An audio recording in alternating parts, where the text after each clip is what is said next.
Isyo ng manok o isyo na umano'y blank items sa 2025 budget BICAM report dapat maimbestigahan ayon sa isang ekonomista. Ang detalye ng balita mula kay Kapar Creslin Catarong. Kapar Creslin. Kapabayaan sa tungkulin. Ganito inilarawan ng Filipino-Canadian economist na si Dr. Michael Batu ang umunoy pagpirma ng mga mambabatas at ilang senador sa 2025 National Budget Bicameral Report na may mga blank items. Dagdag ni Batu, inihalal ang mga mambabatas na ito para gawin nila ang kanilang trabaho, partikular kung may lalagdaang dokumento o anuman. Katulad na lamang ng issue sa national budget na dapat sana gawin nila ang kanilang responsibilidad na basahing maigi, iberipika at busisiin ang mga nilalaman nito bago pumirma. That goes to show na marami sa ating mga kongresista, pumipirma na lang sila no, na hindi nila binabasa kung ano yung kanilang pinirmahan. In fact, may mga ibang congressman nga na umamin din na nagsasabi na meron talagang blanco. Ibig sabihin nito na talagang na hindi nila ginawa yung kanilang tungkulin, na pag-aralan muna yung kanilang pinipirmahan. So the fact na pinirmahan nila yan, complicit sila dun sa nangyari dyan sa fill in the blanks sa BICAM report na yan. Ang tanong naman ng ekonomista, sino ang naglagay ng mga numero doon sa umano'y blank items? Masasabi ni Bato na mayroong malinaw na paglabag sa proseso ng BICAM report. Nabanggit pa niyang sa ganitong pangyayari ay talagang mayroong problema sa 2025 budget BICAM report, kaya dapat magkaroon ng investigasyon tungkol dito. So yung investigation dyan, sino yung nag-fill in the blanks?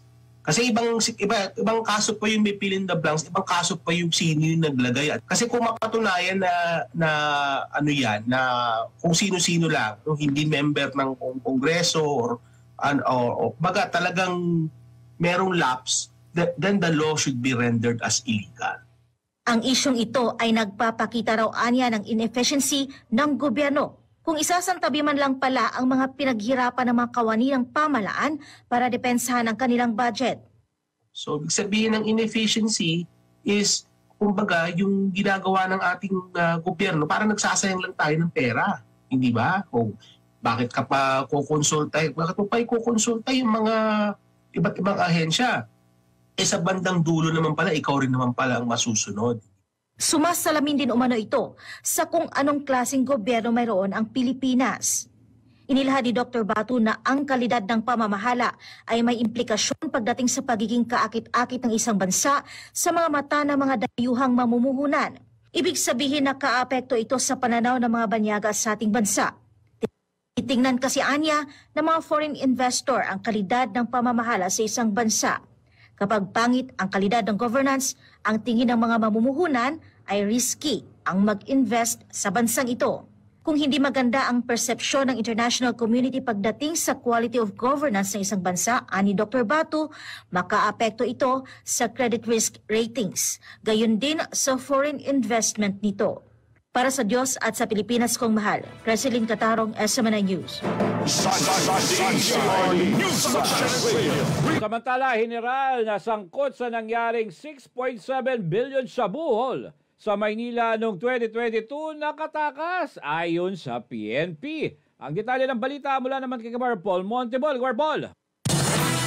January 8 pa nakalabas ng bansa ang isa sa mga general na sangkot sa questionableng 990 kilos na shabu haul anti-drugs operations ng mga pulis sa Maynila noong 2022. Ayon sa PNP, una nang nakalabas ang nasabing general bago pa ang pag-issue ng warrant of arrest laban dito. Bigo pang matukoy ng pulisya kung saang bansa nagtungo ang nasabing nakatakas na general. Pero tiniyak nito ang kanilang pakikipag-ugnayan sa Interpol sa pamagitan ng pag-a-apply ng red notice sa bansa kung saan ito nagtatago ngayon. Batay sa impormasyon ng PNP, 9 na pulis na sangkot sa kaso ang nanatili pa rin at large, kasamang 4 na aktibo sa serbisyo, 3 retirado, 1 nag-resign at 1 dismissed, habang kasalukuyan namang nakakulong ang 20 iba pang may kaugnayan sa kontrobersyal na police operations. Batay sa naunang mga impormasyon, kabilang sa 2 general na dawit sa 6.7 billion pesos na shabu haul ay sina Lieutenant General Benjamin Santos at Brigadier General Narciso Domingo. Bagamat hindi pa malinaw kung sino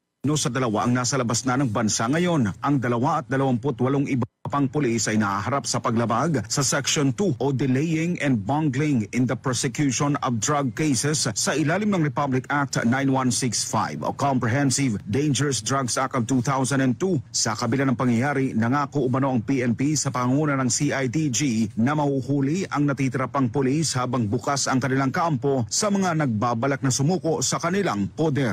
Para sa Diyos at sa Pilipinas, kung hal, nag-uulat Paul Montebon, SMNA News.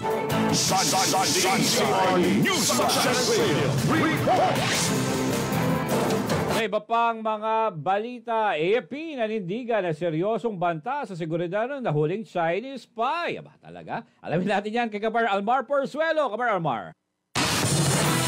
Nito lang nakarang araw ay nagpasaklolo na si Noemi Deng, ang Pilipinong asawa ng naarestong pinaghihinala ang Chinese spy kay Filipino-Chinese Community Leader Teresita Ang Si. Ayon pa kay Si, lumapit na ang Chinese Embassy sa Department of Foreign Affairs at Department of Justice pero hindi pa rin umano pinayagan ang consular visit sa sinasabing Chinese spy. Depensa ng Pinay sa kanyang asawang Chinese national na inaresto kamakailan, hindi daw spy ang kanyang asawa at iginit nito na dapat na itong mapalaya. Kaugnay nito sa isang pulong balitaan sa Camp Aguinaldo araw ng Martes, nanindigan ng Armed Forces of the Philippines o AFP na seryosong banta sa seguridad ang naturang insidente. Bagamat patuloy pa ang ginagawang investigasyon, nilinaw ng AFP na gagawin nila ang lahat upang lumabas ang katotohanan base sa mga ebidensya na kanilang nakalap. But for the Armed Forces of the Philippines, we look into the evidence-based results of this investigation and anything in our power to help in aiding that the truth come out from this, we will do in the AFP. Tinitignan din ng AFP ang posibilidad na meron umanong kasabwat ang nasabing Chinese spy.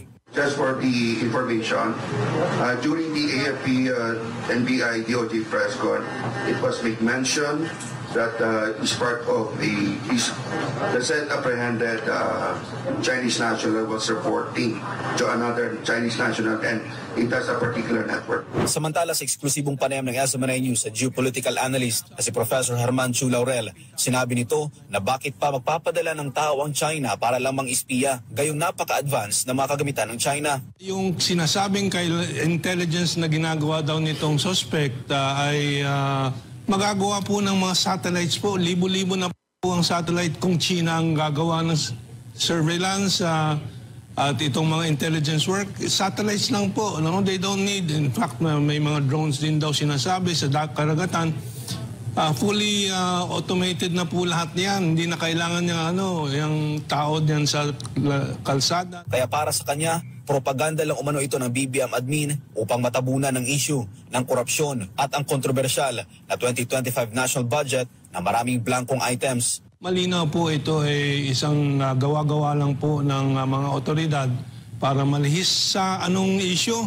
Sa buy scam budget scandal ng gobyerno kung saan nagkakabulol-bulol ang mga senador, ang mga kongresista, ang Malacanang, si Bersamin. Tatayo namang abogado ni Noemi at ng kanyang asawa, si Attorney Ferdinand Topacio. Anya, nagpapalaganap umano ng takot o pagkamuhi sa mga Chino ang ginagawang agarang pagpresenta sa nahuling suspect at hindi na nirespeto ang due process. Sinampahan naman ng non-bailable case ang nahuling Chinese national at 2 Pilipino dahil umano sa espionage activity o pang-espiya sa bansa kung kaya't malabong makalaya pansamantala ang mga ito. Para sa Diyos sa Pilipinas, kung mahal Almar Forzuelo, SMNI News.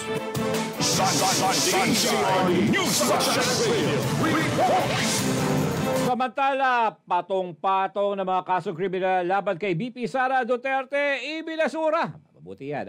Alamin natin yan kay Barbal de Villagrasa. Barbal! Kabilang sa mga kasong binasura na isinampa ng complainant na si Lieutenant Colonel Van Jason Villamor ng QCPD Medical and Dental Unit ay ang direct assault, disobedience to authority at grave coercion. Nagugat ang kaso matapos ang insidente sa VMMC kung saan dinalat na ospital ang Chief of Staff ni VP Duterte na si Atty. Zaleika Lopez bago siya nilipat sa St. Luke's Medical Center. Inakusahan ni Villamor si VP Duterte at ang kanyang grupo kabilang si Colonel Raymond Lachica na siya inatake, ginamitan ng puwersa at tinakot. Pero sa inalabas na desisyon noong January 17, 2025, idideklara ng city prosecutor na walang sapat na ebidensya upang suportahan ang mga nasabing paratang.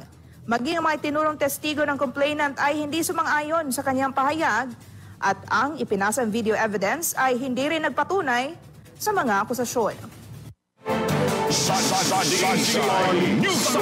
Dagdag pabalita, biyaheng El Nido at Coron mula Clark bubuksan na. 15 kabuuan or 15 kabuuang ruta na mula sa Clark to Cebu Pacific. Ang detalye ng balita mula kay Kabar Cherry Light Cherry.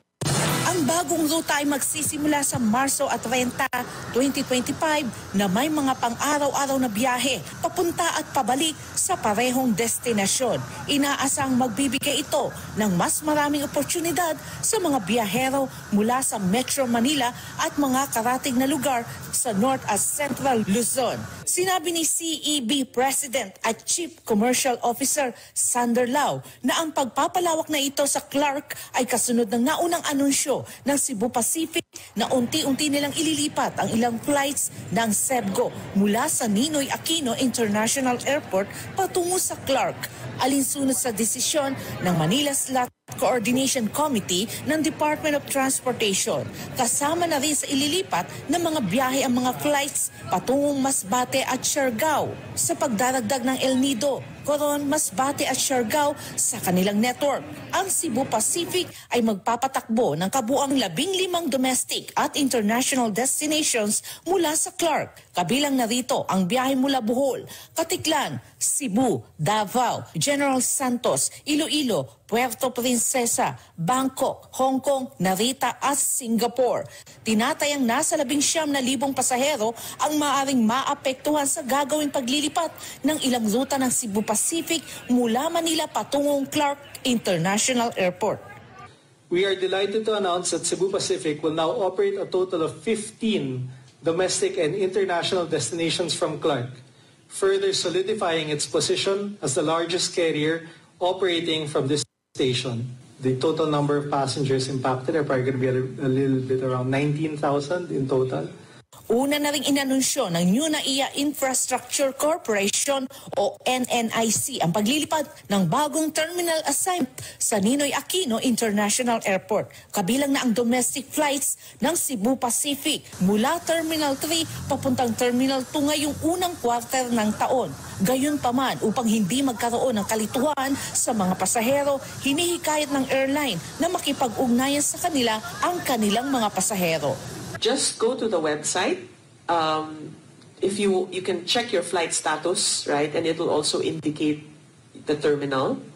Sa kabila nito, patuloy na nag-aalok ang Cebu Pacific ng mga oportunidad na makapunta sa iba't ibang destinasyon sa pamamagitan ng kanilang mga seat sales at promotion. Para sa Diyos at sa Pilipinas kong mahal, Cherry Light, SMNA News.